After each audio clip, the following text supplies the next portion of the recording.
Welcome to Everson Object Study, everybody.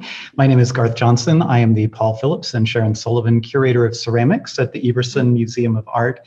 First and foremost, I'd like to welcome everybody. The Everson Museum of Art is open to the public again, and we are safely doing so. And so we invite you, if you are not on a quarantine state list, to come safely join us, masked up and utilizing all of the safety precautions that we have put in place.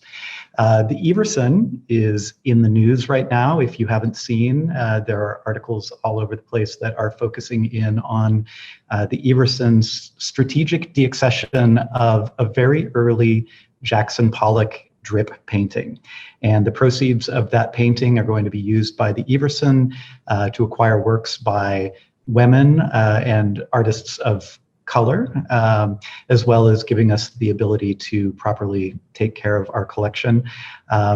It is something that is not being undertaken lightly, and the auction will take place at Christie's on October 6th, I believe, for their fall auction. So keep an eye on that, and definitely wish the Jackson Pollock luck in the marketplace, because it's going to have a huge bearing on our ability to work creatively and move forward. I invite everybody to go to the Everson's webpage. We are still doing a lot of virtual programming, this being one of them. You can find all of the information in our virtual classes and programs area.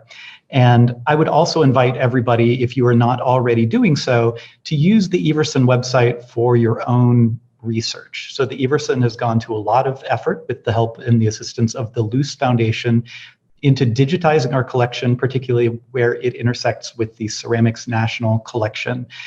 So you can find documents, you can find ephemera, you can find correspondence, as well as incredible pictures of the pieces that have made the Everson Ceramics collection into the collection that it is.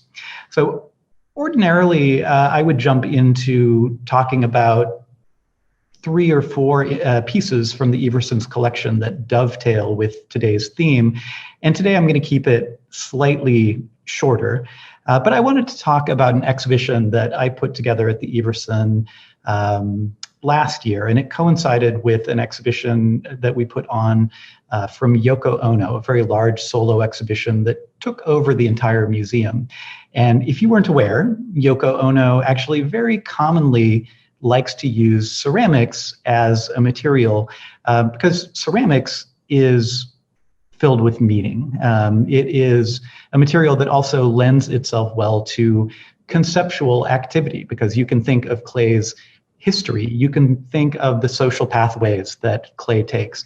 And Yoko Ono, in all of her cleverness, is really amazing at intuiting all of these different ways to use clay and to use ceramics. So in particular, I think one of her most famous ceramic pieces is the Promise piece. And I have actually an image here.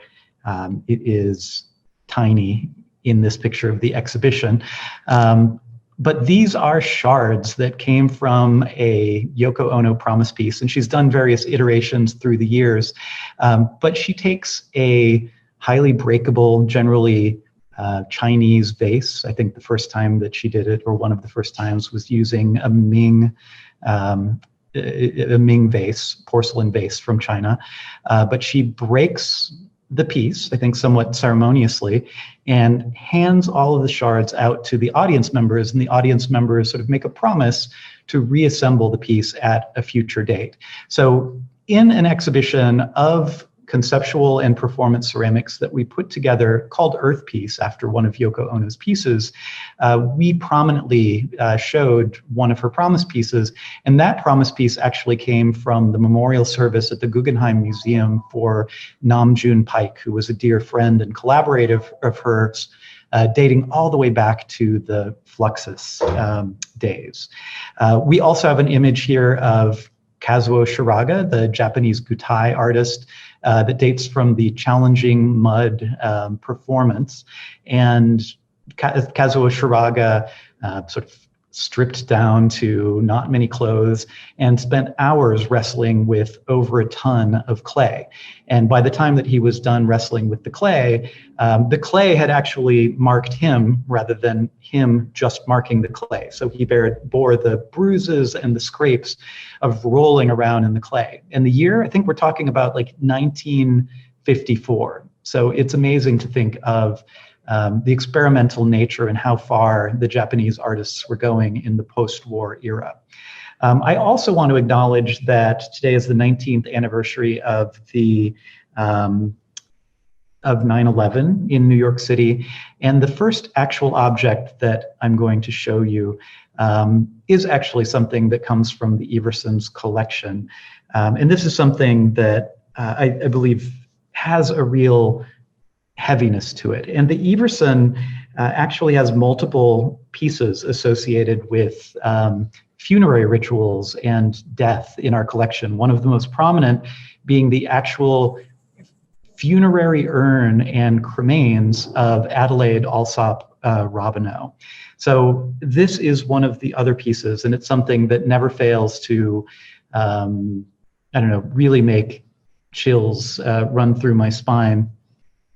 And this is a Unomi. It is a Japanese cup, and it was designed by a New York-based artist who's really underknown, not well known enough, named Joylyn Hofstede.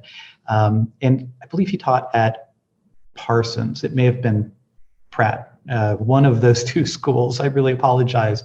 But this Japanese tea bowl was glazed using ashes that were taken from ground zero.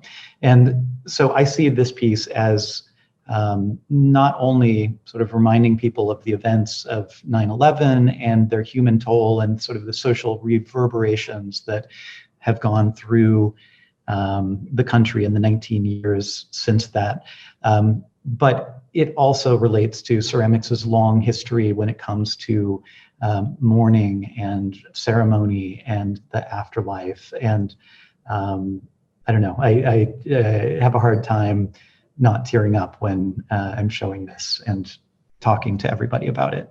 And I want to show one other piece as well, and I'm going to go back to my screen share.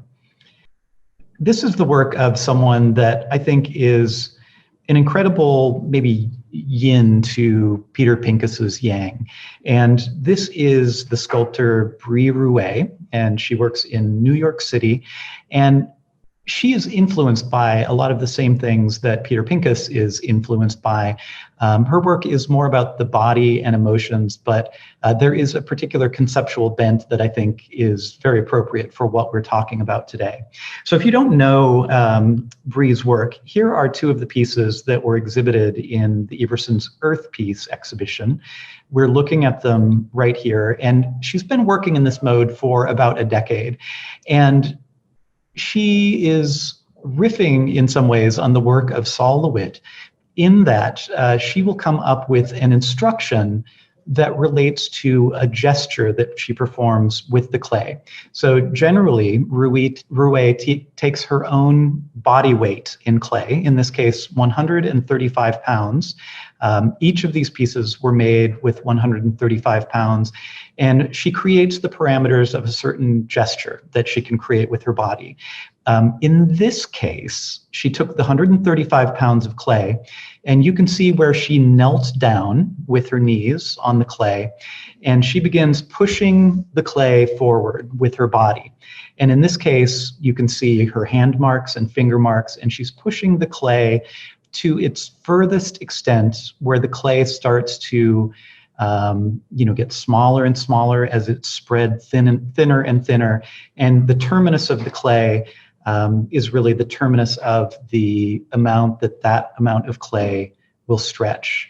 One of the things I think that sets Brie Rouet apart from other artists is that she's very, very careful about how she's glazing and how she's displaying this work. One of the things that, I'll kind of say over and over today, there is an analytical nature, but there is a rigor to Peter Pincus's work. And that's something that Brie really shares. And so there is a rigor, I think, to the way that this expressive gestural work is finished and put up on the wall that makes it compelling. So Brie is using color, and she's using firing processes to really, evoke expression and tie these pieces back to materiality and the qualities of the clay.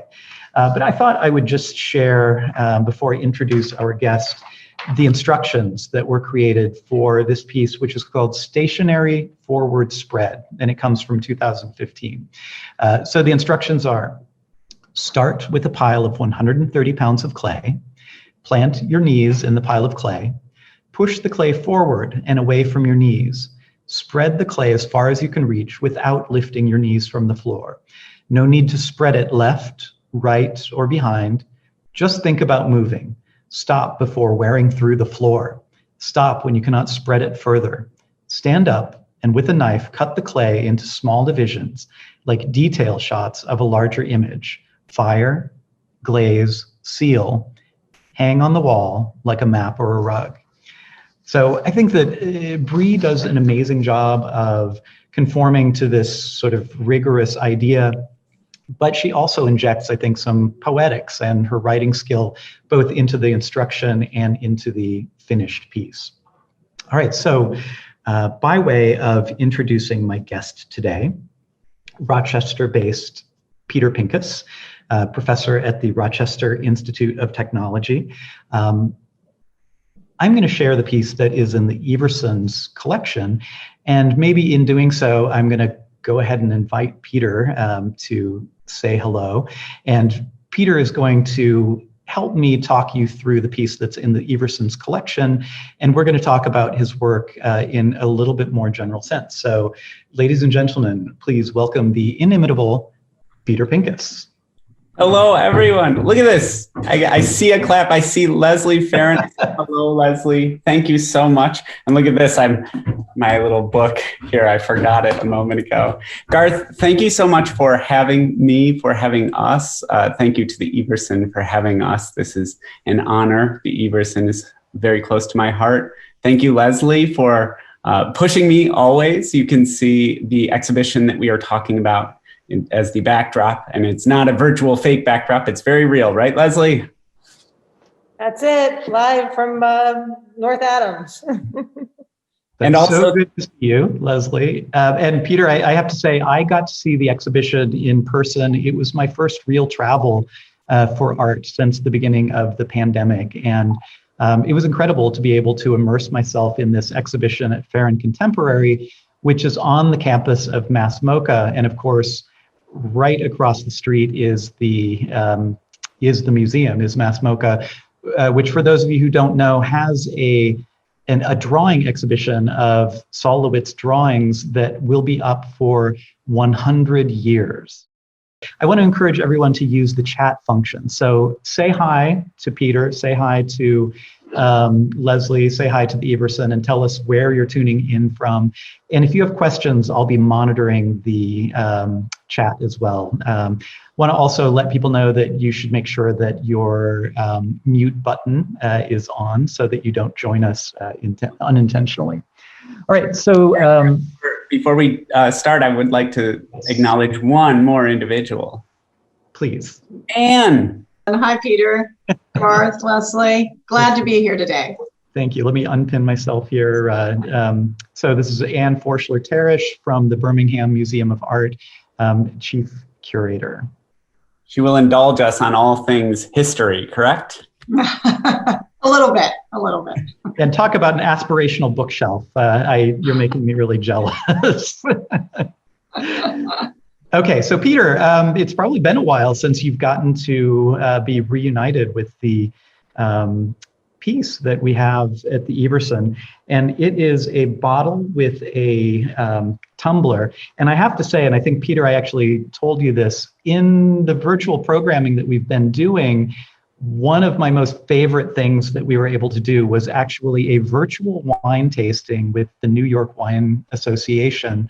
And I brought out your bottle and your tumbler, and we paired it with a Riesling, which was a very structured Riesling that was very clean, and it felt like it really made sense in pairing with this piece.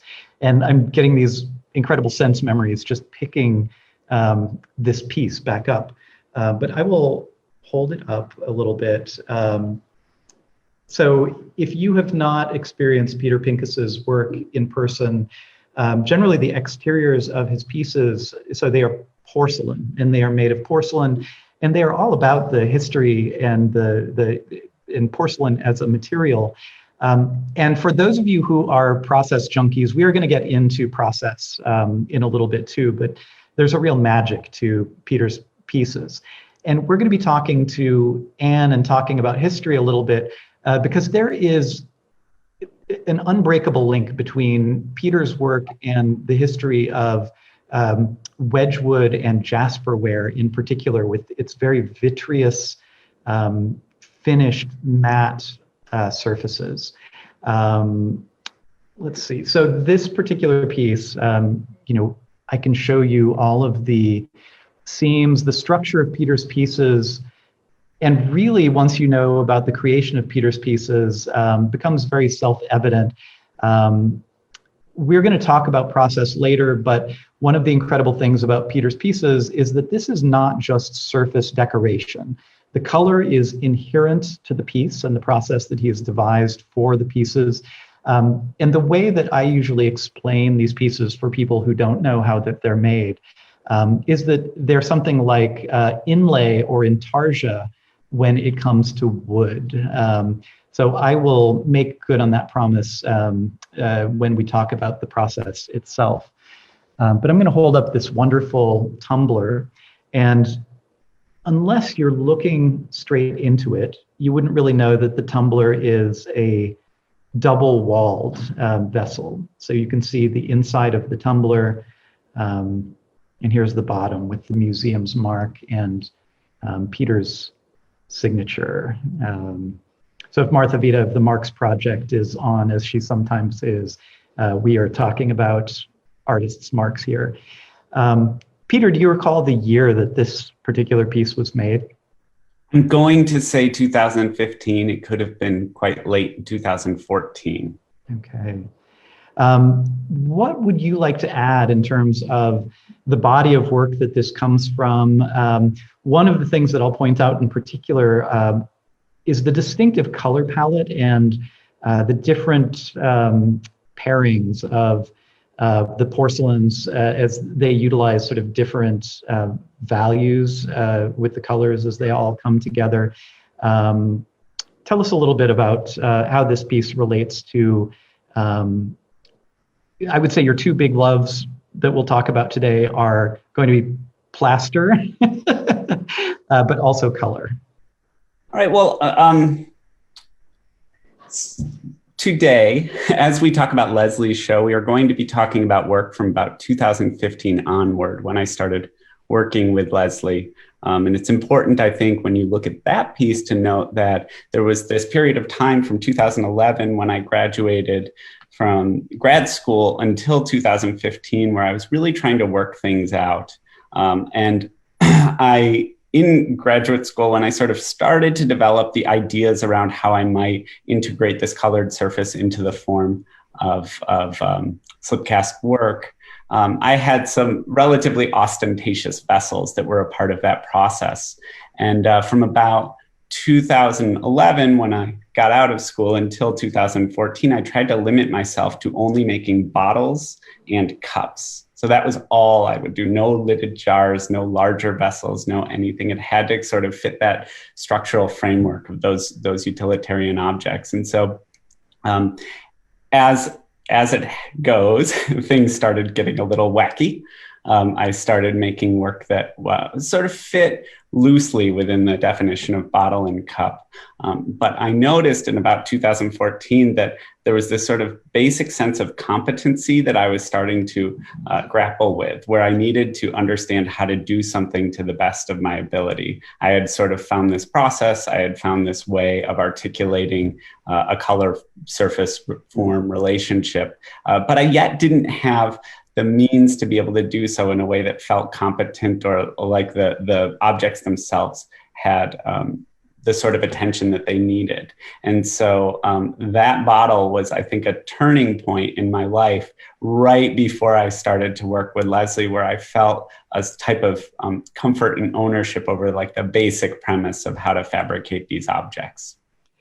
So that might be a good opportunity to share a little bit of the video of the exhibition that's currently up at Ferrin Contemporary.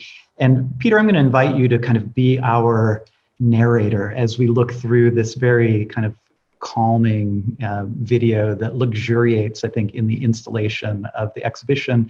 And we'll have the ability to scrub forward and backward. And we're going to revisit the video a little bit later in our conversation and look more closely at the pieces, because, you know, I will argue that it is because of their graphic qualities, not graphic as in pornography or imagery, but Peter Pincus's work is very striking in a graphic way, which makes them a little bit tough to be able to understand as objects because they have such a clear sense of their kind of visual identity. So experiencing through video is second best to being able to actually hold one of the pieces in one's hands.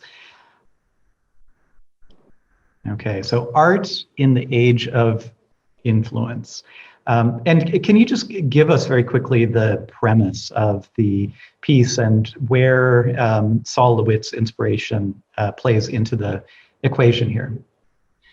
Yeah, so welcome to Art in the Age of Influence. Right, here we are. This is a show at Ferrin Contemporary, which is situated right next to MASS MoCA. MASS MoCA, as you said, is home to this large Sol LeWitt retrospective, three layers or three separate floors of his early, mid, and late career wall drawings. In 2015, when I first showed with Leslie, I took a tour of the Sol LeWitt facility, or the Sol LeWitt show, and then Leslie and I spent an evening talking about it and talking about any possible relationships that there might be between the modes of thinking that happened with Sol LeWitt in his studio practice and things that I might not have been aware of.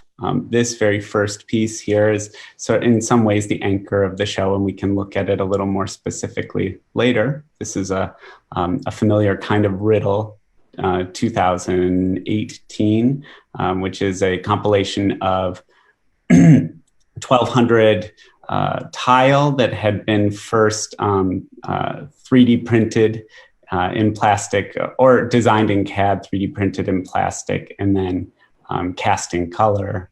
I guess we'll go back there in a moment. Yeah, or I'm happy to keep kind of scrubbing back and forth through it. Well, if you'd like, we could jump and I could more specifically talk about them now. Okay, yeah, I think that would be fine, because I think you've intrigued people and you're talking a little bit about the blending of processes and technology and sweat that went into this piece. Yeah, so let's do that. How about hand me that screen share? Okay, hold on just a moment. I'm selfish for the screen share, everyone. I just love it. All right, and Leslie, as I'm doing that, would you like to speak to the title, Art in the Age of Influence? And this is relates to a larger series, right? Yeah, we started this year with the idea that we were going to do 4 exhibitions, pairing an artist and their direct sorts of research and influence on a new body of work. And due to COVID, everything got shifted. So the exhibition series will include work by Paul Scott, and his transferware research into the New American Scenery, and one with Greg Moore, where he's examining the Shaker design and working with Hancock Shaker Village.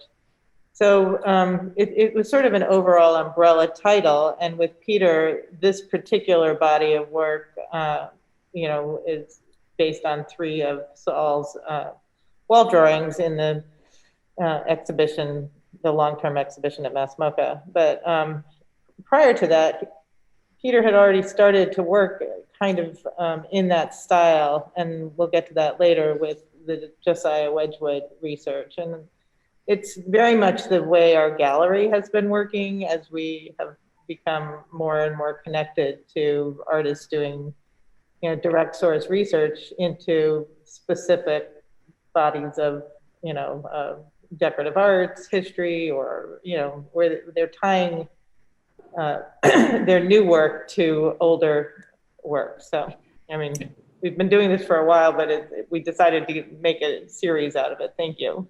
Terrific. And this is going to play into talking to our next guest in a moment too, about some prior research in a prior project that Peter had done. But Peter, let's talk a little bit more about the wall piece. Yes, so as I said, the familiar kind of riddle is an extension of work that began in 2015 with Leslie. I showed up on her doorstep terrified with the hopes that my pieces would be acceptable. One of 3 separate works that I brought to that show looked a little something like this, which I called Many, Few, and Far Between. And I had established for myself a very simple goal. And that was, if you notice on this, we're going to call this big thing a panel here. And we're going to call that thin line a seam. There's a little bit of vocabulary in my work that has to do with those simple things like panel and seam. So in this thing that I made for Leslie in 2015, the hope was that I would have panels that would run from the value spectrum from black to white, and then seams that would run inversely, and then a color field that might do something in relationship to those. And this was, right, we're talking back in time where the ideas weren't necessarily as fleshed out, but I was very much interested in trying to have the colors maybe make the eye bend a little bit, and then having some strange relationship or push and pull between the colors themselves and the value that embraced or encapsulated them. And I think I still look at it and I can't tell if it's just my crazy eyes, but every once in a while this seam bends here a little bit. And I think that's kind of a neat thing. A lot happened. This was the piece that went to Leslie's. And then at the same time, my wife had decided to leave her job and join me in the studio. And so my studio practice became a partnership. And the very first thing that we did was we turned that piece into this one, which was tentatively referred to the Many Few Project 2. And if Kim Fowler is listening to this, she would say, well, at least it's better than titling your work Vase. Anyhow, so the same premise applied where we had a rule, the rule being that we had a value gradient that was moving left to right, a seam gradient that was moving right to left, right inversely. And at this time, we were going to, try to incorporate the color into the composition a little more freely. And then B, we were going to actually try to motivate the colors to move like a Rubik's Cube by twisting each particular color. So we kind of built this into a little bit of a vocabulary in our studio, and then we sort of tried to sort of push the boundaries and allow that vocabulary to grow. And so shortly thereafter, we tried to scale it up and make it 4 foot by 8 foot. And so this is a much larger rendition of the Many Few version 2 here. And we ran into a large problem. We were faced with, I was faced with this issue where the work was no longer sort of speaking to the world of pottery, and it also wasn't functioning in the world of sculpture. This was not painting, it was to some extent 3-dimensional painting, but it was a very vapid idea, and I desired to like expand the scope or the potential of what our studio practice could be. And there's this other thing I'm working at this point. I had recently joined the Rochester Institute of Technology. And so everything I do is relatively old technology compared to what this institution is interested in. And so I thought there might be a nice pairing of what I was thinking of in the studio practice with what I was capable of doing at RIT. And so the very first thing I did is I hired a teacher's assistant student Don Gabber to help me take some simple quatrefoil tile that we had in our bathroom and then explore some variations that could happen when you might expose like a curve to the surface of a tile or bend the edges inward, something like that. And in a short time, I had some pieces of plastic that I turned into molds and then turned those into colored porcelain and started playing around. Now, there's this really beautiful thing that happens when you start working with tile and you stop working with clay, is like you can start to invite more people into the studio. And so Lori and I had been asked by many people to maybe come and do apprenticeships or internships. And we bring this gentleman, Colby Black from Central Arkansas, to come and cast a bunch of tile with me. So for an entire winter, we cast a bunch of tile, 2,400 of these little colored porcelain things. And it's interesting when you start to work with someone in your studio and have someone else in your studio, the thing becomes even more collaborative and the space becomes alive with a different energy. And yes, you have to like pay attention to them and make sure they're not sleeping on the job.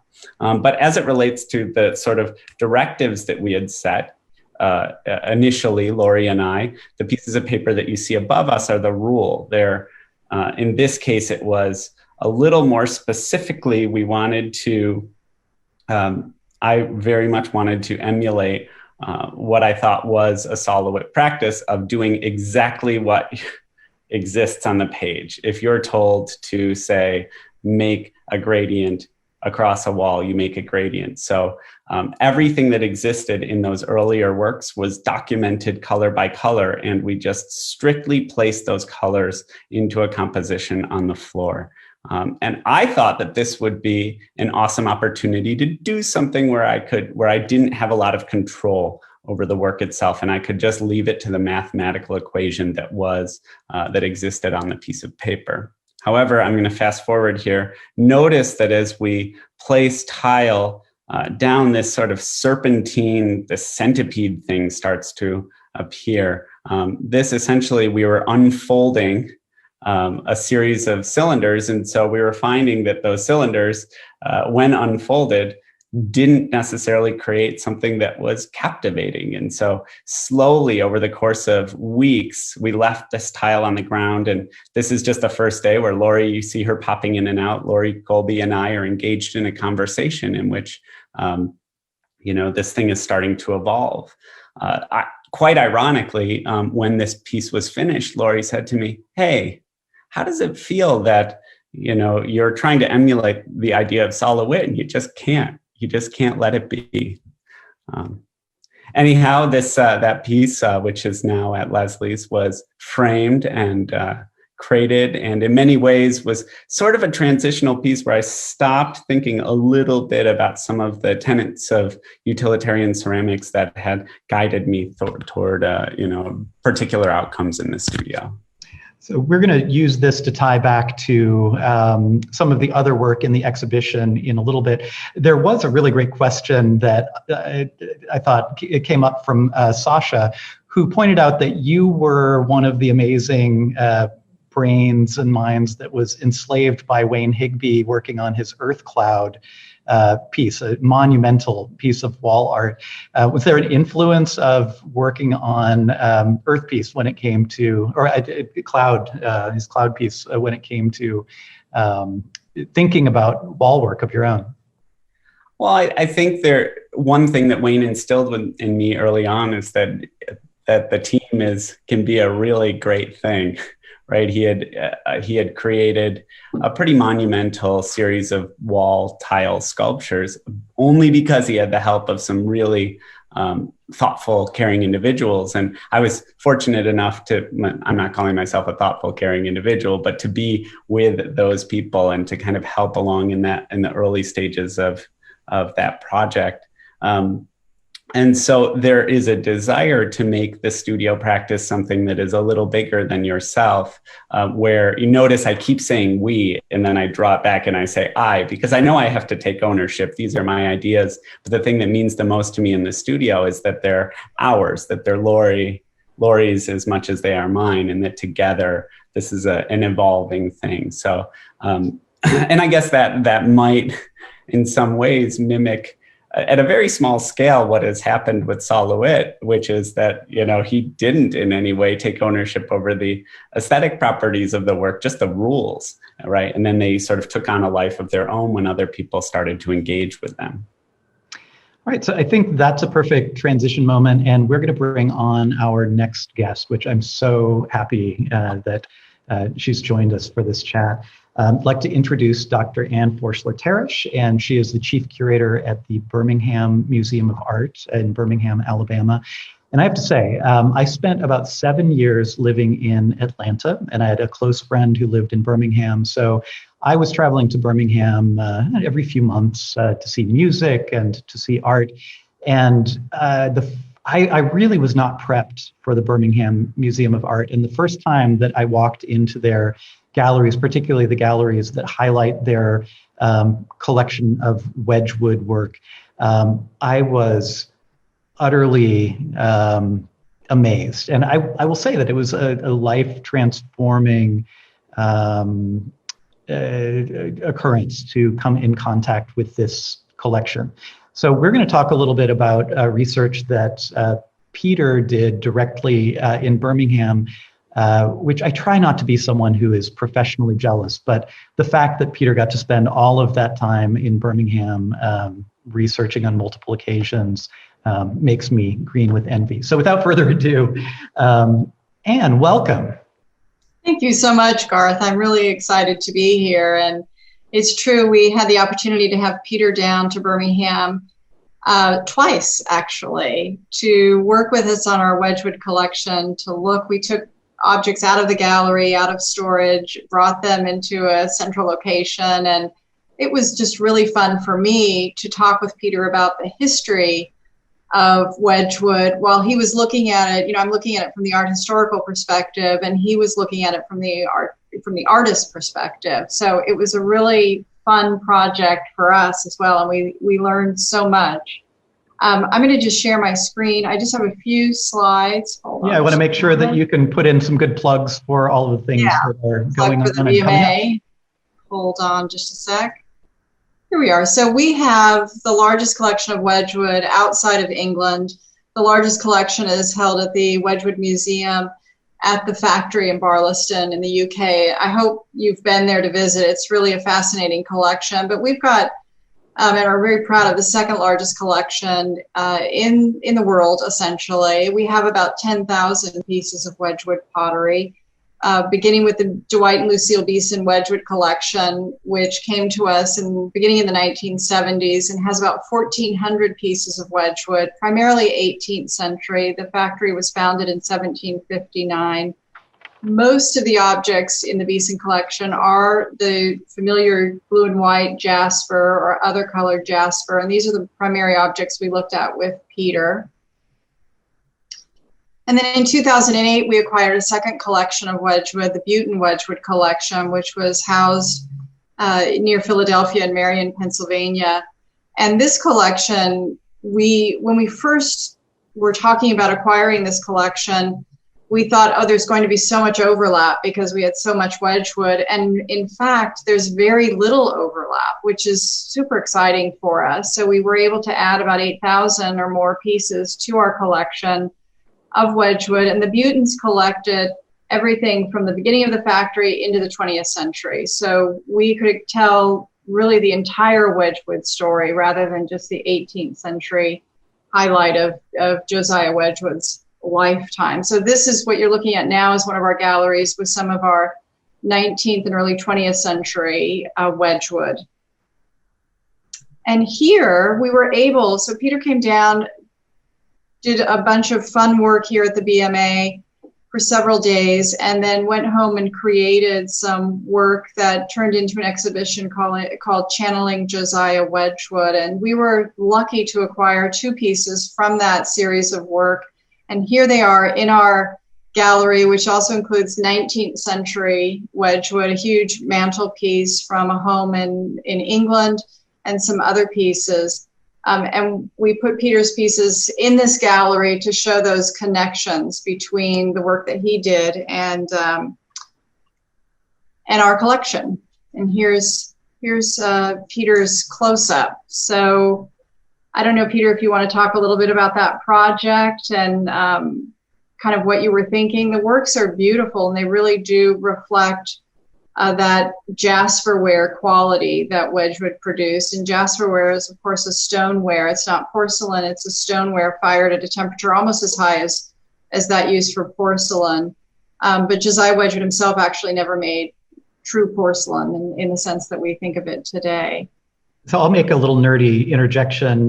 For some of the people on the call, they may think it's a little incongruous to have the largest collection of Wedgwood outside of England in the South in the United States. But can you tell us quickly about the Cherokee clay that actually went into the first jasperware pieces, and the connection between the American clay that actually sort of shaped these pieces?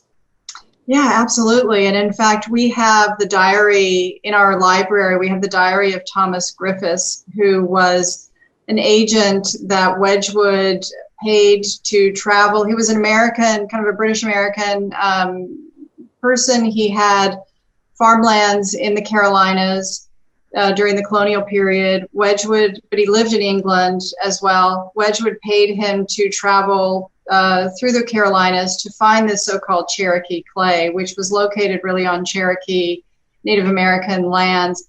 And he had heard about it because there were other potters using this clay. So he wanted to try it. It was prior to his discovering that much of the clay that was really successfully used for jasperware could be found in Cornwall. But prior to that, he was looking for great sources of clay.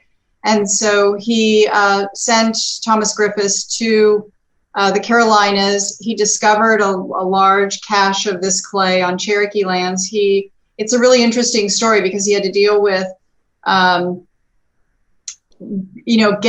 getting out to this land, dealing with the Native Americans who lived there, who were originally hesitant to allow him to dig on their land. Eventually, they came to an agreement. He dug up, 5 tons essentially of this clay, and then he had to transport it back to Charleston to put on a boat to take it back, if you can imagine, to England. And Josiah Wedgwood did use this clay for his early jasperware. And in fact, it took him a long time to use up all of this clay. There was so much clay brought back. But it's interesting that you asked that question because it's such a fascinating story. I mean, we're dealing with, trade and, Native American lands and just the logistics of getting clay onto a boat and kind of Wedgwood's use of it and the diary that we have that kind of tells the whole story of the tools he took with him, the people he met along the way, that our librarian, Laura Woodard, and I are considering doing a small exhibition here in Birmingham, using the diary as a guide to kind of talk about relations between the British settlers and traders with the Native Americans and Josiah Wedgwood then on the other side of the Atlantic, and using this diary as kind of a guide to tell this story. So it's really fascinating. So before we bring Peter on, I want to give you the opportunity to talk a little bit about the museum's reopening. The Birmingham Museum is not currently opening, but you should be open in early October if things go well, right? Yes, so we have been closed since mid-March, like many museums. We have been waiting for things to kind of at least stabilize in Alabama. We're with the opening of colleges again, and it's just kind of up and down, unfortunately, in the state. We have all been working in the building more or less since middle of May, but we plan to now reopen in early October, thinking that that will be a good time to kind of reintroduce ourselves. And we've got a lot of interesting exhibitions this fall. A lot are already installed and they've just been kind of on hold. And one in particular that I've been working on is the work of Claire Leighton. And I'll just show you one slide. So Claire Leighton was a British American printmaker, actually, a woodblock printmaker who immigrated to first the South. She lived in North Carolina and then eventually New England. And in 1948, she was commissioned by Wedgwood to create a series of 12 prints to be used on a limited edition series of 12 plates that were made by Wedgwood in 1952. So we've got the entire set of plates. We've got all of the prints. We're going to show one of the original wood blocks. And we have a lot of additional kind of production information. So we're going to be talking about the artist herself, her process, and the production process at Wedgwood, turning a print like this. And this, we see one of her prints. She dealt with the New England industries, is what she called it, dealing with traditional industries of New England. Here we see whaling. And so we're really going to talk about how she turned her work, how she went about her work, and then how it was turned into a plate for Wedgwood. So we have a lot of production things in the exhibition as well, which is kind of fun. All right, so let's bring Peter back on, and Peter, you can enthuse about some of the discoveries that you made, and you can also talk a little bit in general about the ways that research animates your work as well. All right, let's go here. And many might say, what does a show about Sol LeWitt have anything to do with a conversation about Wedgwood? But I would argue quite a bit, Garth. Because there has been and continues to be quite a bit of tension in the studio between my interest in Wedgwood and my desire to maybe move into different directions outside of it. And so in this particular show, there are these two vases I call the Two Faces vases, which are obviously in some way connect this Wedgwood research into this interest in Sol LeWitt or interest in color theory or that conversation. And so I will speak very, very briefly about my experience in Birmingham. And that is really my experience of learning from these two, Leslie Ferrin, who we can all see her with her face mask off here, and then Anne Forschler Teresh. And first we will begin with Leslie, who goes to the Birmingham Museum and sends me this pretty cool email in 2016 and says, hey, great pattern work, which is not the Wedgwood that we know and love in this conversation. It is the Wedgwood that we don't know but should love from the mid-20th century, which Birmingham has quite an extensive collection of this work as well. And so Leslie sees this work and she says, hey, maybe Peter should go there and see it for himself. Now, she proposed to me this idea that I could go to the museum, that I could become a resident, which was completely out of my sort of wheelhouse here. And so I was sent kindly by Anne these books of the collection. And in these books were objects that I had always sort of admired, like this big, beautiful jar here, but I could never imagine myself having the opportunity to explore up close and personal. And this is a good time to say this is the Birmingham Museum of Art, that one of the great and exciting aspects of this project has been sort of helping me to answer some questions about how studio practice can be informed by art history, specifically studio practice in the 21st century. And it seems like there's a little bit of a divide in the minds of the makers, that there is it's really hard to balance one's interest in history with one's interest in making studio work. And so as I proceed and I say things, they're probably not right because I have creative license that Anne doesn't. And that's one of the great things about arriving at the Birmingham Museum of Art, which I did. And I had my opportunity to hold on to this work and for days to study mostly vessels from the late 18th century, but we did also look at the complete catalog of objects from the very beginnings until present day. And most of the conversations we had were structural or formal. I think it's important to note that I take great enthusiasm and pride and joy in making things. And I think if that is the career of anyone else, they should too. And so it was pretty profound to be able to handle these objects and to understand how they were made, how he wrapped his head around their production. And Peter, very quickly to interject, with this slide up, it might be a great way for you to talk a little bit about the sort of pat sur pat or sprig-like technique that they used with Jasperware. Can you give us the quick elevator pitch description of that process? or Anne. I think I would have Anne give that description. We did have a little bit of a debate going on last time we were there, didn't we, Anne? We did, absolutely. So this is sprig decoration, and all of the white jasper decoration was made in molds and then hand separately, and then hand applied to the colored jasper body of the object. Have you ever encountered? Have you ever had the ability to encounter damaged jasperware pieces to get a view into the scoring or the process of the application? Yeah, I mean, we have several pieces that have damage, and that where the applied jasper, the white decoration, has broken off in places. And we have had a fantastic objects conservator who's been able to, she retired unfortunately, but she was able to take molds of the decoration and repair a lot of that. But you can, on many of the pieces, see how they were undercut by the workmen at the factory to create more detail or more depth in that relief decoration.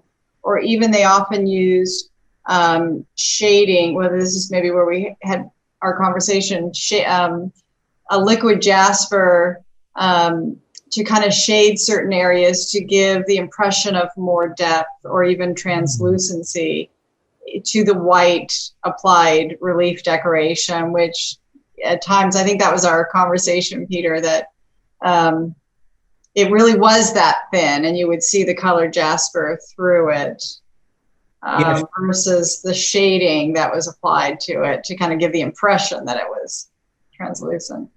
Thank you for indulging me, Anne.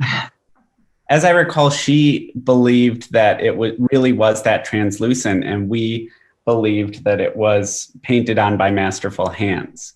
And she used some of her epoxies to sort of emulate how that might have occurred. And then I, who, what do I know, felt very strongly the opposite way. Yeah, she being our objects conservator. Yeah. So this tour, right, we're talking very much about the physical and the tangible, but it also sort of opened my eyes to the person that was Josiah Wedgwood. And so I took a bunch of pictures, I went back home, and then first I started to compile a series of lectures that I gave at RIT and gave in some other places, the one of which being Channeling Josiah Wedgwood, where I asked myself a series of different questions revolving around what would Josiah do? And so starting to think a little bit about how someone who's an innovator at that level, someone who has such profound ideas, might help me as a young studio practitioner and a young educator to think about what innovation is in the 21st century as it aligns with our technology. And then the other element of what I did when I returned was I started putting work together for a show at Ferrin Contemporary, Channeling Josiah Wedgwood by the same name as the lecture series. But this other thing sort of happened when I went to Birmingham the first time, and that's I spent some time with these two little Etruscan vases, which were made by Wedgwood as well. And I was fixated on these vases because I hadn't quite seen objects of such, I don't want to say perfection, but there was something about the stylized elements of them that I thought was sort of beyond belief. I had never seen certain attributes like how the lips sort of folded or curled, or just certain things about the proportions, the handles, and all of it. And so I was really curious, not so much about how he did it, but how he knew to develop those sorts of forms. And this idea sort of cauterized a few months later when I was in the Art Institute of Chicago and I saw this 4th century Hydra that had the exact same lip, and I whip out my phone and I look at it, I say, that's it. Like he knew something that no one else knew at that time. And so this idea of imitation started to form in my head where I was like, well, what does it mean what is this sort of profound relationship that ceramic artists have with imitation, and what are the various avenues for which that takes shape? And so we know this to be something that is very prevalent in the field of ceramics imitation. This is a vase by Meissen that exists at the Birmingham Museum, which, Anne, correct me if I'm wrong, but this is a vase where it was Meissen celebrates Wedgwood and at the same time says, we know we're onto your technology. Right, we know you. Tell me, and if I am wrong, actually, don't tell me, because I'm on a roll, and I'm on a roll.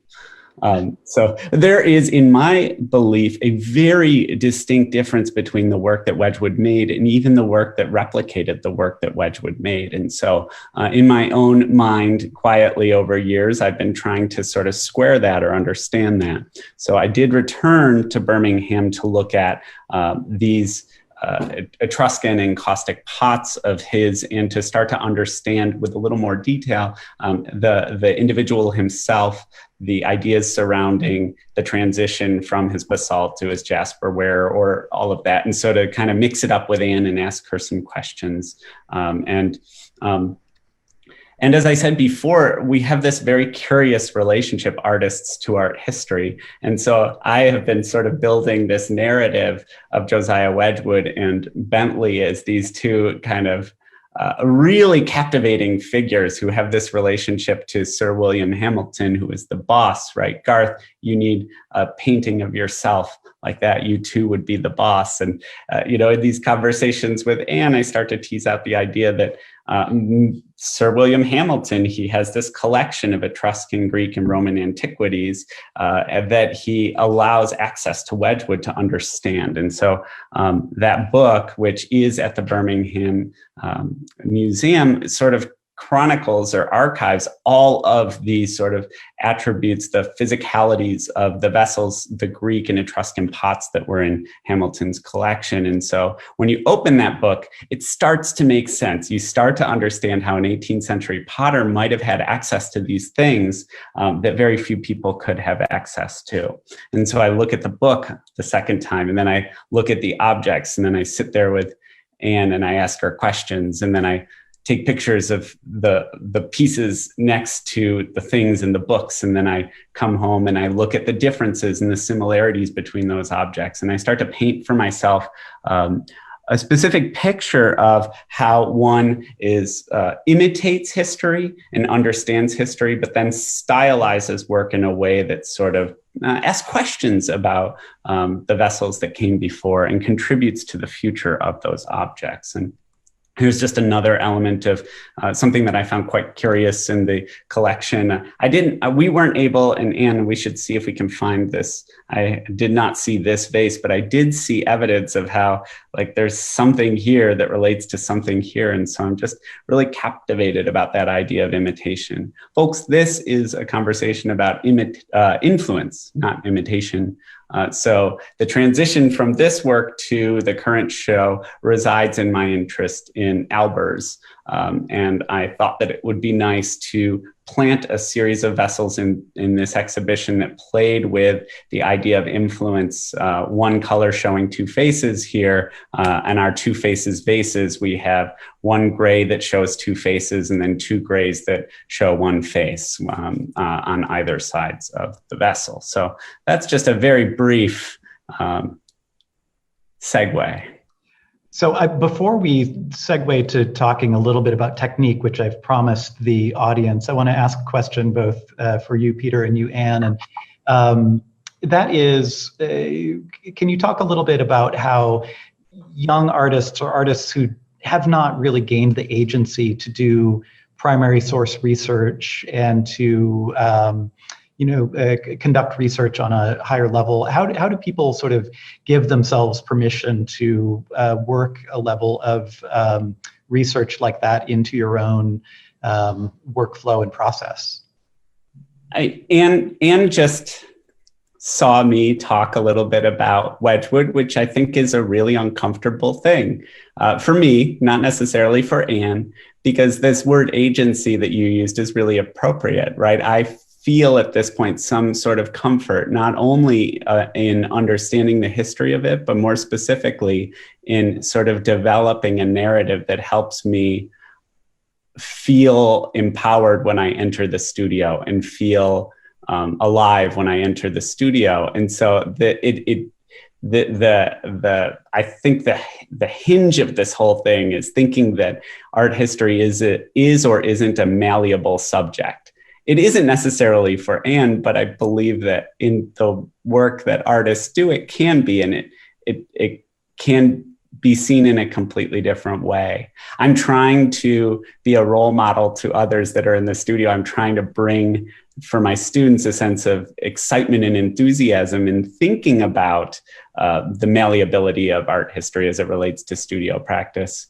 And then from there, then we go back into like a sort of a detailed and disciplined approach to reading and research, right? So that you start in a way where you don't feel so constricted, and then you kind of fill in the blanks and understand things. And that's the only way that I've been able to understand it for myself. What would you say about that, Anne?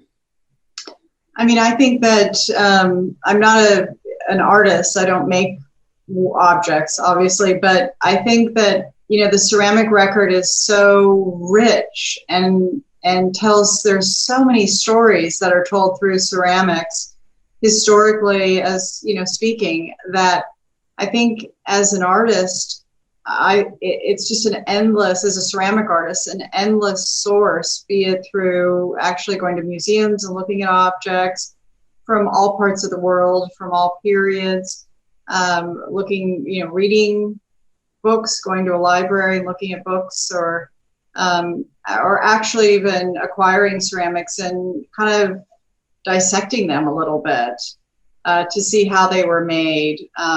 Many ceramics, aren't super expensive. Even some historical ceramics aren't super expensive right now. But it's just such a rich story, the entire story of ceramics.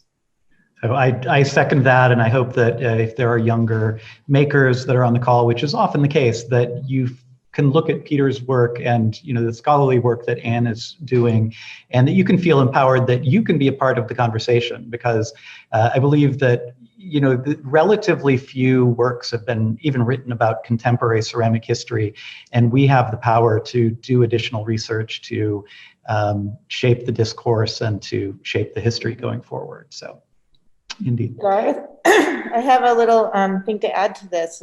Yes. The project that Peter and Anne were involved in came through generous private funding, and Paul Scott's whole project, New American Scenery, was also through foundation support. So I think it's the kind of thing that, it's not, like you sort of brought up the question of like, how does an artist do this? Well, it really is a trio of, at least 4 different sources of funding went into, or efforts and time and resources. So I think it's the kind of thing that I hope you get to build at, the Everson, as well as, with future generations coming in and taking a look at, the chronology of ceramics that you have, the way that Anne has been able to do at Birmingham. So I just want to thank that person and thank all of those super funders of the creation of new work. And those are also the people who buy the work, that it's it's this kind of ecosystem of making new work is dependent on source funding. So thank you all who are involved in that ecosystem. Yes, so being empowered to write grants as well. But then, if you are a maker, being willing to explore the ecosystem of decorative arts and historical decorative arts in the museums, and to get to know the network of curators and scholars who are working in that field. By the way, I will point out that next month's object study session is going to relate to Renegades and Reformers, the art pottery exhibition that we currently have up, and I'm scheming for some very special guests and special opportunities, but this is a chance to dig into the Everson's art history collection that you will have coming up in October. All right, so Peter, let's pivot. It's already 2:05, but let's talk briefly about your process, which is unlike, to my knowledge, the process of any other contemporary ceramic artist working on the planet. So I think you're host, and you'll be able to kind of walk us through a little bit of that planning and activity. Okay, I will do that in the way that I can. I suppose I will kind of piggyback off of what we were just talking about and relate it to a set of work that the scratch bin amphorae that are in the in this current exhibition as well. Probably the most hard-earned objects that exist here, and so I want to think about them as best I can in a process sense, right? Or try to give you some clue or some hint as to how they were constructed. But first, you notice that these objects are sort of, again, they're on that tight rope between what is Wedgwood and what is LeWitt, albeit a little more in an abstract way. After that show, the Wedgwood show, with Leslie, I very quickly tried to make objects, a similar set of craters to the ones that were in the show, but with refined sort of parameters and refined aesthetics and highly technical objects. Because the work that was in that show with Leslie wasn't necessarily as technical. So you notice formally that these objects have a lot going on. They have these handles, which have very particular formal qualities. They're stepping outward. There's like ridges. There's a lot of tight framework. I came to know the craters quite well through the study of them at Birmingham, but I wanted to extend my formal vocabulary a little bit towards what I might loosely call an amphora. And so this is not necessarily one, and this is not one that I had access to.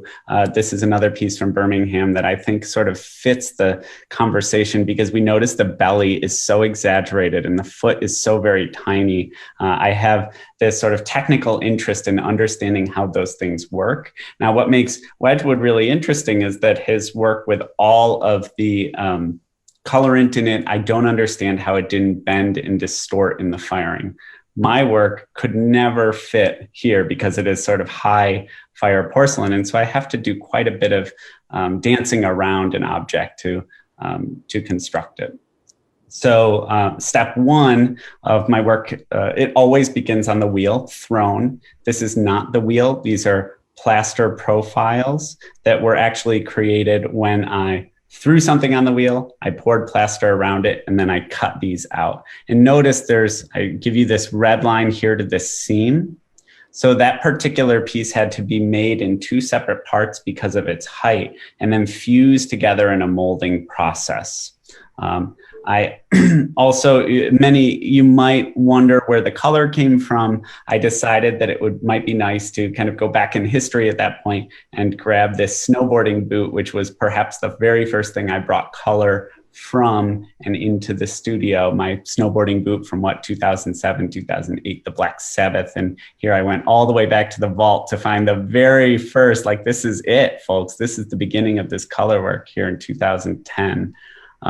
Anyhow, this is that vessel, that shape, but in plaster blocks. And you can't see it, but right here where there's this black piece of tape there, that is where the top and the bottom seams or the top and the bottom pieces come together. And then you notice these here, they are those right there. Does that make sense, Garth? Yes. Okay, so in order to fuse them together so that I could make one bellied object that doesn't have a seam in the middle and then move the seam to a different place, I had to create a mold around the mold. So these that you see here, I built a mold around this that is this distance, and then I poured a mold inside. So that exists here. Do you see that? And then these pieces here are blocks which run right up the center of this mold, and they key into the mold around the mold. So basically I have two channels that I can pour, and I can grab large sections or quarters of a form. And you notice that most of the objects that I make kind of are round but come to a squared point. something like that. So then this mold allows me to iterate and to get a lot of pieces parts. So these would be examples of objects that I had cast from that mold. So they have the contoured profile of the object. I was able to break at the center this quatrefoil line, which to me related to that very large tile piece, which sort of grounds the show. And so you see that basically I had to do all that work in building a mold around the mold so that I could dissect this object first, so that I could build a large enough object given my tools that I have here in studio. But then second, that I could dissect that object around this quatrefoil line.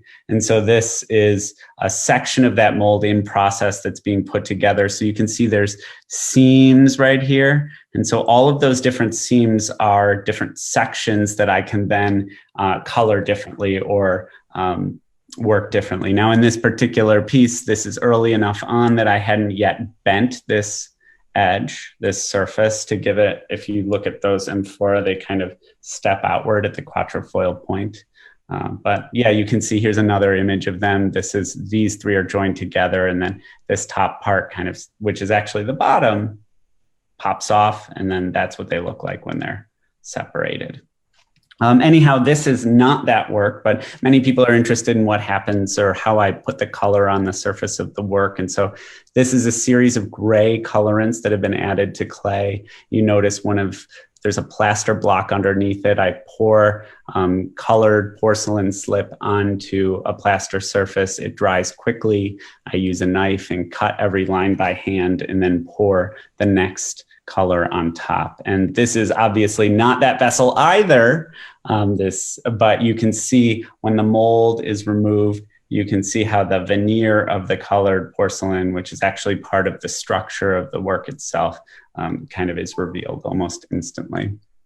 Now for this particular piece, which I said was highly technical, what we have is a very long and very thin stem, which would not be able to stand on its own, and a separate base, and then this handle here. So there's kind of a lot going on. So with this piece, I needed to build a separate tray. So I needed to fire these two separately, and then fire this separately, and then join them back together. And that meant or means quite a bit of sanding. Lori always is the first to sand, and then I'm the second. And so in these pieces, to make 4 of these took about a year on and off, because we'd get so frustrated with the sanding. We'd sand, you fire, and then you have to knock the base tray off, and then you have to sand the base again. And so it's just a continual process. This is them that they're being balanced for the final firing in a kiln. And at this point, this is where maybe one might blow up and take the other out with it. And so that's why the thing took quite a bit of time. And this is, I said earlier that I really do love what I do. I enjoy making things, and I think everyone should. And for me, that means engaging in these highly technical processes, which are in some cases dead ends. This is a piece that should have been a part of this show that engaged a little bit more specifically with Sol LeWitt's problem solving or rule setting.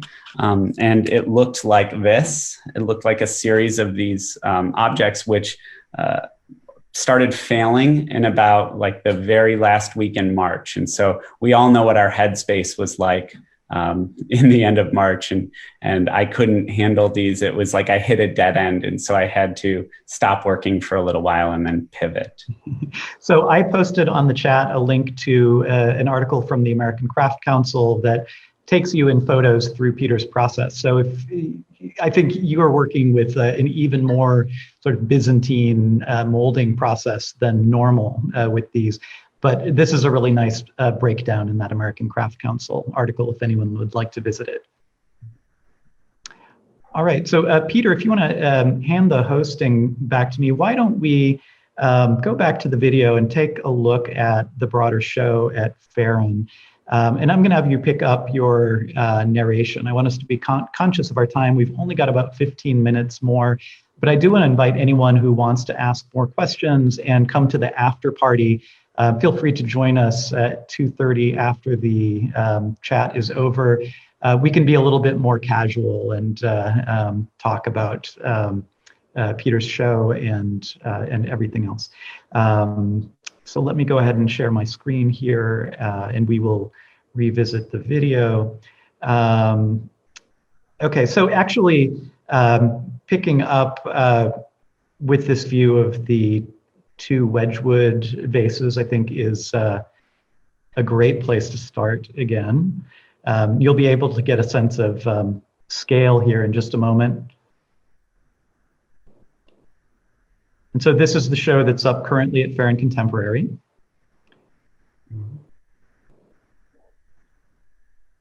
Leslie, do you have anything to say?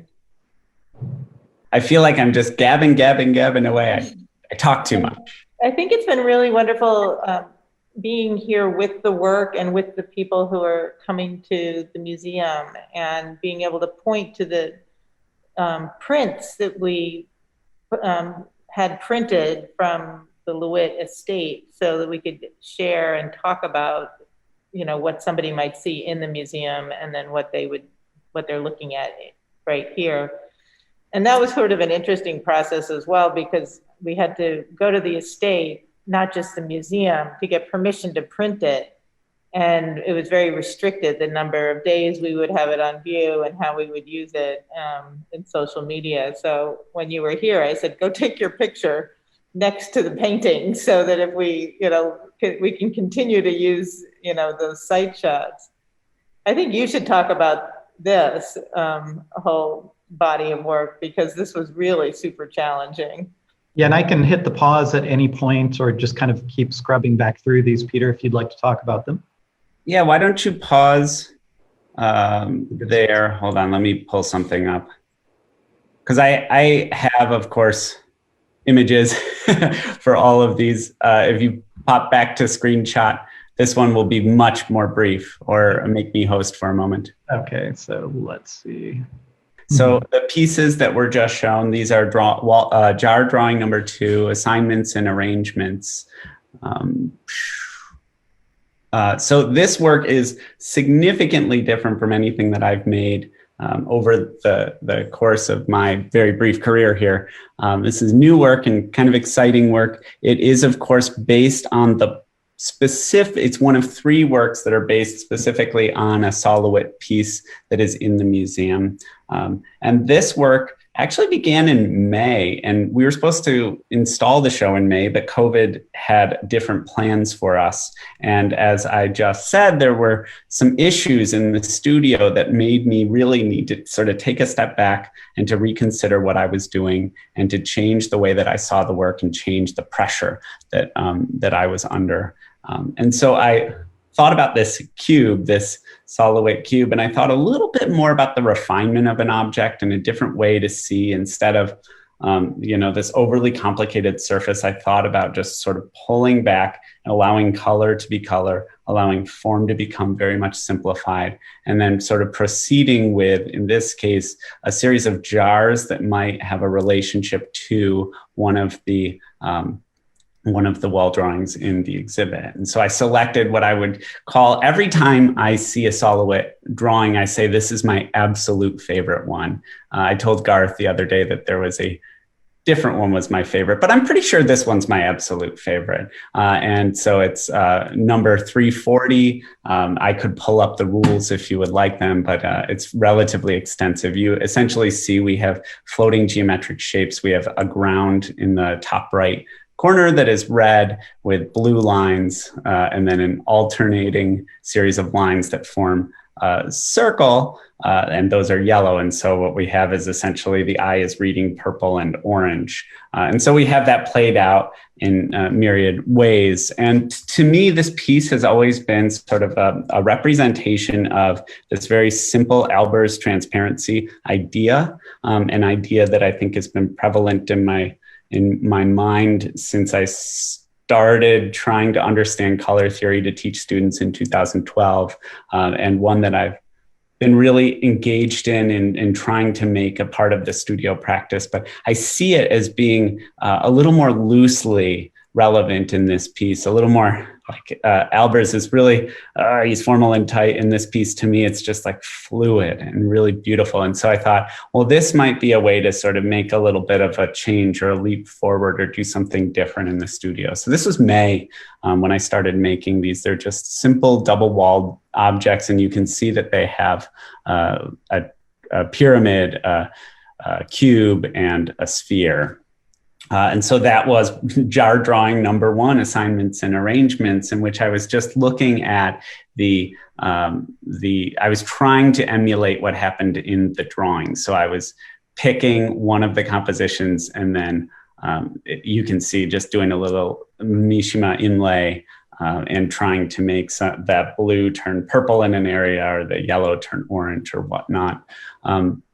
But as new things go, this was a challenging concept for reasons that were very different than the work that preceded it. And so jar drawing number 1 was almost immediately followed by jar drawing number 2. So I installed part of jar drawing number 1 at Leslie's gallery, and then ran home, and that night started working on this second one, which was a slight alteration in which more literally I took the ground and then added, blue and yellow to make orange and purple. And so jar drawing number 2 to me felt like I was getting somewhere, but I wasn't there yet. And so I'm working right now on number 3, which is the third iteration. I can actually see it to my right, but I can't show you because the studio is a bit of a mess. But I will tell you that I'm going back to CAD because I think it's kind of exciting to play with simple geometries in CAD. And I wonder how that,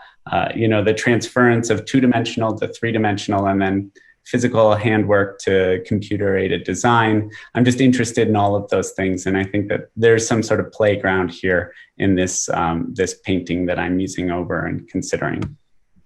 Right, so Peter, with our last few minutes, I want to talk about the piece that is sort of the most mind-bending to me of all of the pieces in your exhibition. And to my mind, it is sort of an incredible leap forward for you and discovery when it comes to the way that you think about form, the way that you think about holding down like a larger bit of space.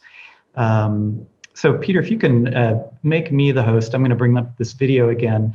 And I want to talk about this series of altered cylindrical objects. I'm just going to leave it paused right here on the screen. Can you tell me about, do we have 15 cylinders? Am I correct here? Correct. Okay. So we see them here more or less frontally.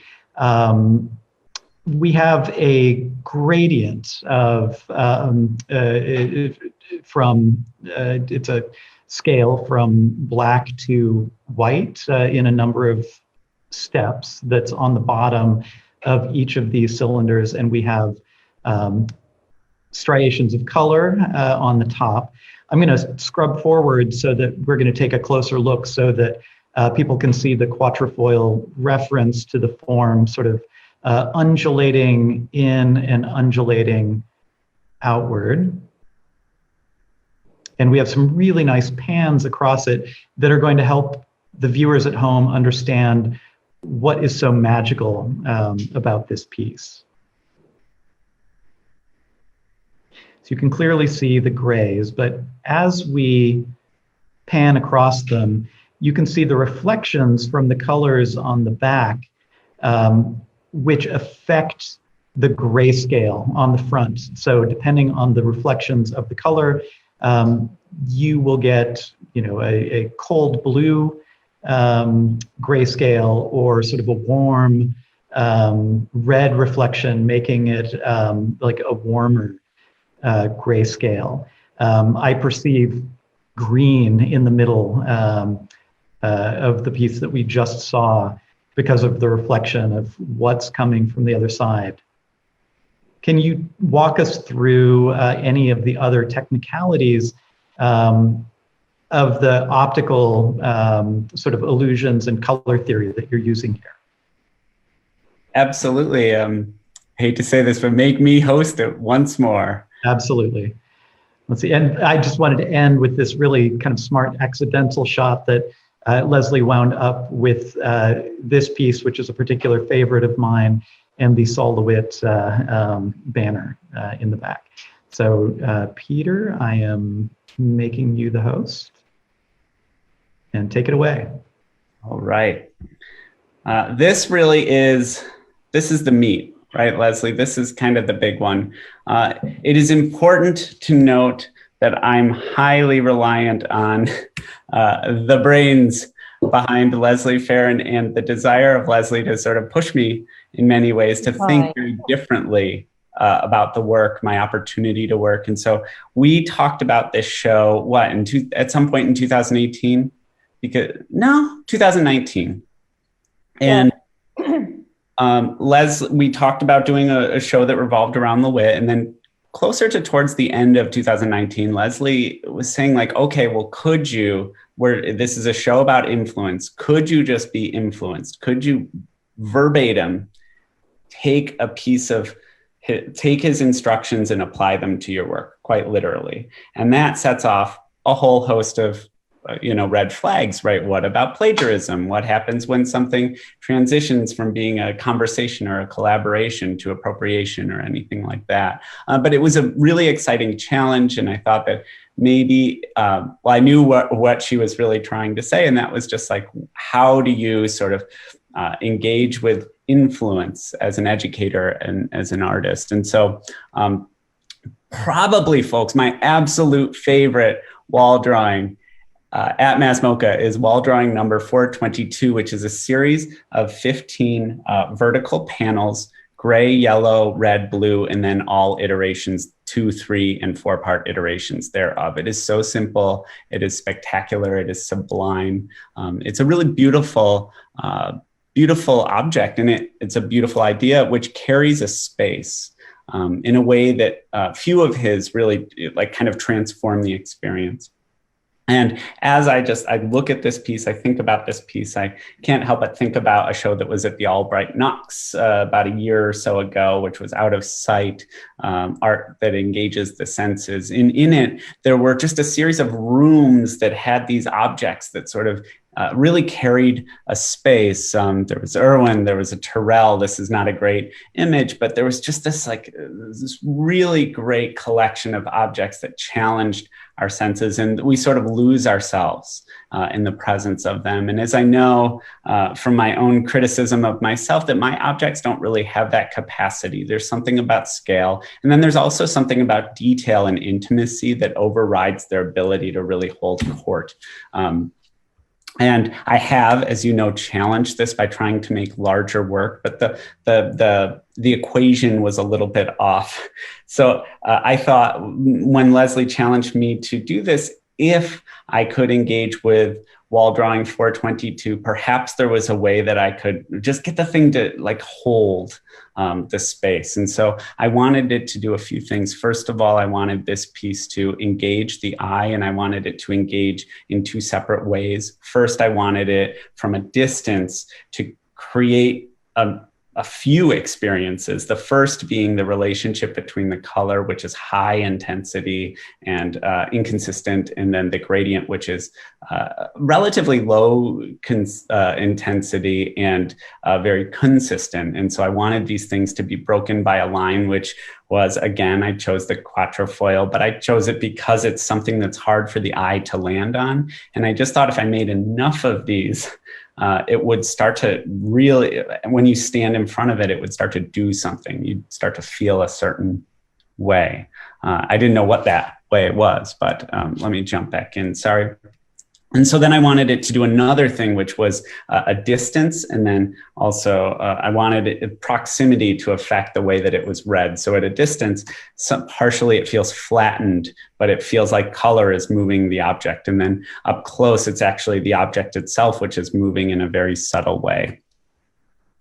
So there is this challenge that Leslie posed, which was to make exact replica of the object or of the set of rules. And so I did that on one side. On the back side, I did gray, yellow, red, blue, and then all 2, 3, and 4 part iterations therein. But I felt super uncomfortable with that because it did feel in some way, shape, or form like I was taking something directly without permission. And so the only way that I could sort of cope with that was to try to embed that in the other side. So this is hence losing this. This right here is the gray, the yellow, the red, the blue. And as we walk across this object, it's all iterations therein in the central panel. So the object itself is the drawing that has been lost in a larger chromatic field. Right, so sadly, we need to draw our conversation to a close, but if I'm permitted one quick rant before we draw things to a close, I just want to say that, we are living in proximity to an art world that right now is prizing clay for its expressive abilities, and there's a real dialogue going on about levels of craft and craftsmanship. And I think that sometimes messages come from the art world that, ignore craftsmanship as a basic tool, that an analytic tool and a weapon that artists can wield. And so, Peter, one of the things that I think is most special about your work is that this level of craftsmanship does become a weapon for you, and you are using it analytically, and you are using it in ways that sort of maximize your own viewpoint as an artist. So I would welcome everybody to sort of have your own dialogue with Peter and his work, and I would highly encourage people to make it to Ferrin Contemporary to see the exhibition before it closes. Leslie, how long is the exhibition up for? Or Peter? October 11th. Okay, so you have 1 month. It is likely that we will send the works that have been sold to their new homes and consolidate, and we will also be sharing the work of the current projects that are, on view, that are similarly engaged with history and research. It's one of the things that being on this campus and being near Williams College and the Clark, we just have this wonderful stream of people who are deeply interested in art. And so I'm just so grateful that we can continue that dialogue in person, not just virtually, but the virtual side. Thank you, Garth, this is your 20th show. That you have created a way for us all to communicate virtually. So thank you for this, all the effort you put into this. No, thank you, Leslie. And I want to thank you, Peter. And again, join us for the conversation afterwards. And especially I want to thank you, Anne. Everybody can visit the Birmingham Museum, hopefully starting in early October. And I want to point out that the Birmingham Museum also hosts a biennial symposium that is something that everyone should look forward to. We don't know quite what the next iteration is going to look like. But Anne, is there anything else coming up that you'd like to plug? Wow, just our reopening, I think, after being closed for so long. If you can make it down at some point, that would be fantastic, and see our ceramics collections and the Claire Layton show that we're working on, and a lot of other things going on at the BMA. All right, so thank you, everybody. Join us in October at a date that is to be decided, to talk about our art pottery exhibition, Renegades and Reformers, in its waning days. All right, so I'm going to turn off the recording and invite anyone who wants to unmute and turn on your camera to say hi to everybody. So thank you, Peter. Thank you, Anne. Thank you, Leslie. Thanks for including me. You're on the camera. You got to say hello. You got to be personal. Thank you, everyone. Don't look worse than Leslie does. Thanks so much. I'm not going. Bye-bye.